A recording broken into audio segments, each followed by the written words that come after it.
very much, Bruce. It's a great privilege to be here tonight. I'm especially grateful to Philip Wainwright as well, who extended the invitation to begin with. And I know he's not able to be with us tonight, but I wanted to just say a word of gratitude for Philip. He doesn't fully appreciate it, but or he's not fully aware of the significance of it, but over 20 years ago, he was one of the first Episcopalians to extend a warm welcome to me as I was just beginning my Canterbury Trail journey from evangelicalism. And he did so at a time when I was in graduate school and feeling terribly insecure and uncertain about my future. And he welcomed me, and he invited me to come out to Trinity at that time and be part of a conference, an EVAC conference. And I really just appreciated the warmth and the welcome that I received from him. And he, I'm sure, is a great blessing to this parish. I see in your program that one of your programs that he does some teaching here, and I'm sure he's a treasure to you, and I hope you're taking full advantage of Philip. He's a great guy. I love him dearly. And so tonight we're going to be looking at a topic that does in fact revolve around this thing we call the King James Bible. It's about the Bible. It's also about the way the King James Bible has kind of had unexpected legacies, many of them positive, particularly for the way we read our Bibles even still today. So we're going to focus on the topic that I titled Englishing the Scriptures and Evangelizing the Nation. My talk is going to be a little shorter than I was originally told. I could talk the time frame I was given to talk in, which surprises some of my students who are here tonight. So I thought that giving you copies of it might be helpful for your comprehension, because it is a little bit dense, and yet it is at least shorter. So hopefully our brains can handle that. I'm especially grateful that you're here because a lot of other people in Pittsburgh would be hanging out in other places tonight, Friday night at 8 p.m. For you to show up for your church history lecture is really a remarkable feat in itself. So I hope you get an extra jewel in your crown for that someday. This evening, let's think about the way the King James Bible came about, and again, the significance of this achievement even for our life today. The theology of translation in the King James Bible. Let's begin with this quote, one of the most quoted lines in the preface, the original preface to the King James Bible. Translation it is that openeth the window to let in the light. This is perhaps the most quoted line from the preface to the authorized King James Version in its original 1611 debut. It is itself a window to the mind of the King James translators and their astonishing achievement, one that we continue to celebrate even in this 400th anniversary year. It is also a window to the ongoing task of translation and the many blessings and challenges this presents to Bible readers to this day. In terms of its reception, the King James Version is by far the most successful translation of the Scriptures in the modern era. It has been authorized as much by its popularity as any explicit sanction from the powers of church or state. It was practically the only Bible that English-speaking Protestants read from about 1670 to about 1885. And only after 1986 did another English translation, the New International Version, begin to edge it out. Even in today's burgeoning market for modern English Bibles, the good old King James retains a venerable luster, its diction still dignified, if somewhat dusty, when heard in our solemn assemblies. But what about that dustiness? We acknowledge, of course, that the singularity and the sonority of the authorized version are no longer the claims to fame they once were. Numerous historians and literati have acknowledged, and in some cases mourned, the loss of the King James' near universal status. No longer do we look to this text as the principal source of a common religious language, one that always seemed old and therefore reliable, uniquely deserving of God's word. But that is not my concern this evening. While its decline in status is itself a fascinating topic for discussion, its remarkable ascendancy presents us with quite another range of issues that are equally pressing and provoking, especially concerning the nature of religious language and the challenges we always face in conveying what God has said. In revisiting the Jacobean world, I hope to show you the kind of window that this text opened in terms of its Englishing the Scriptures and evangelizing the nation, its theology and praxis of translation.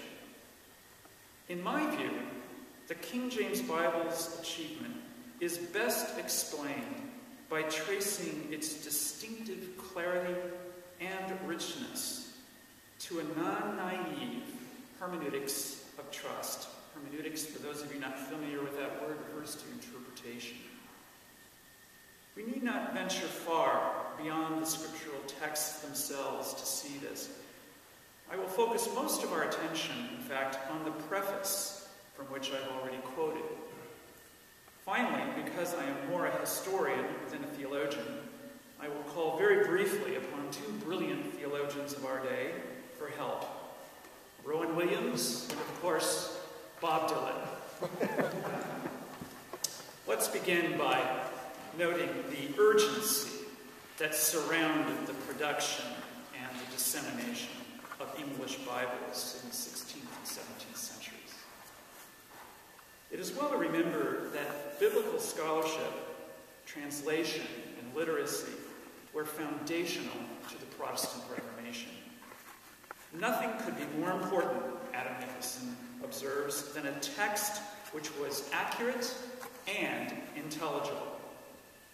From the onset, English Protestants struggled to find a translation that everyone, Puritan and High Churchman alike, could read in common and with confidence as true to the Word of God.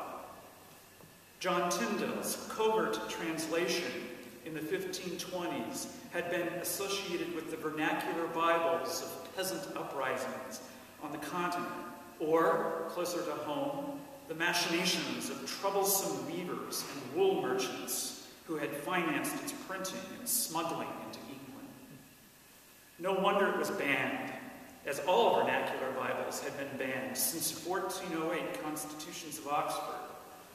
Even loyal churchmen like John Colet, Dean of St. Paul's Cathedral, London, had been barred from preaching in 1513 for having translated the Lord's Prayer into English. I have to pause there and wonder if there was an Occupy St. Paul's movement in response to that. Ironically, the first officially approved English Bible, the Matthew Bible, which Henry VIII endorsed in 1537, was largely Tyndale's work.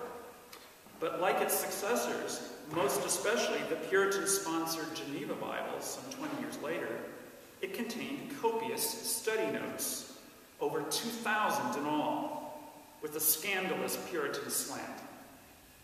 Not unlike today's study Bibles, it told the reader how to interpret the biblical text, often in a way that was decidedly at odds with the sensibilities of the Anglican establishment.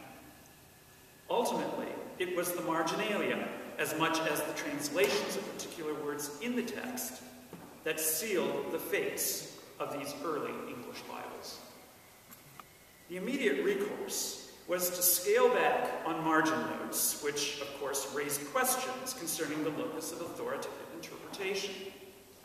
Another maneuver, and I like this one, was the publication of enormous folio Bibles that were simply too big to carry around or too expensive for ordinary people to afford.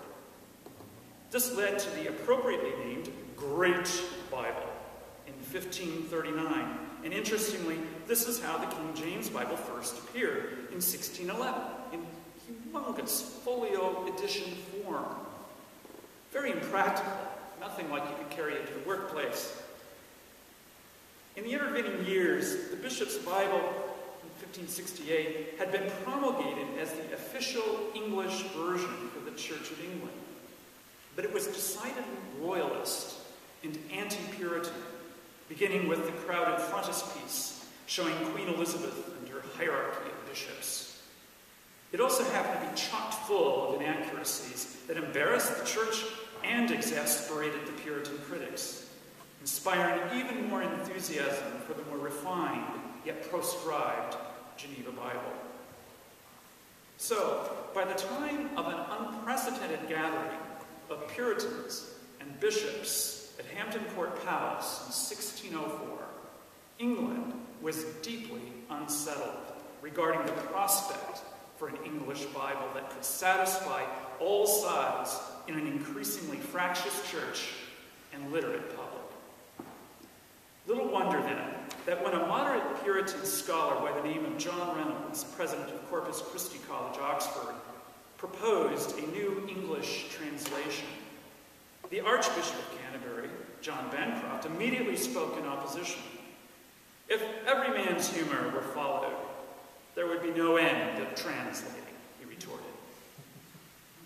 The king, still quite new to the English throne, responded more favorably, knowing that a new translation might serve his magisterial concerns for order and stability. A superior text might also displace, at long last, the Geneva Bible with its notes very partial, untrue, seditious, and savoring too much of dangerous and traitorous conceits. Accordingly, James I expressed his wishes concerning the authorizing of a New English translation.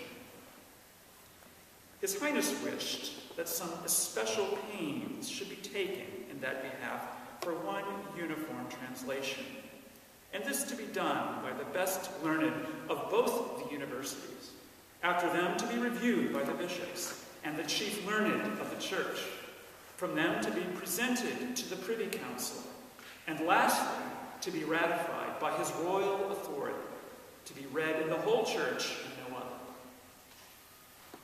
Note the king's expectations regarding the quality and the scope of the work to be undertaken, as well as the tight control required to pull it off. Premier scholars from the universities and oversight of the whole of the church's hierarchy, the king's council, and his own authority as royal governor were lined up to safeguard this project. In keeping with his personal motto, "Blessed are the peacemakers," James I envisioned a Bible that would unify rather than divide, elevate rather than succumb to the baser instincts of partiality in an age already ridden with insistent individuality. In satisfying a constituency that was torn between a penchant for the word and a fearful clinging to the power of symbol, James set in motion what would eventually become his only lasting achievement in the religious life of his people: a vernacular Bible for the whole English nation. Englishing the scriptures, in the terms set forth by James I, meant taking full advantage of the inherent fluidity of the language in order to evoke the grandeur of sacred writ and the legitimacy of a sacred office, the divinely appointed king. Everyone knew that the chief reason James found the Puritans' Geneva Bible so repulsive was that it finessed the wording of certain passages in such a way as to accentuate the failings, especially the tyrannies, of rulers. The word tyrant was in fact used more than 400 times, where other terms for monarchs could have been used just as well. We have to remember that the king's conceit was, after all, monumental. "If you will consider the attributes of God," he later informed Parliament, "you shall see how they agree in the person of a king."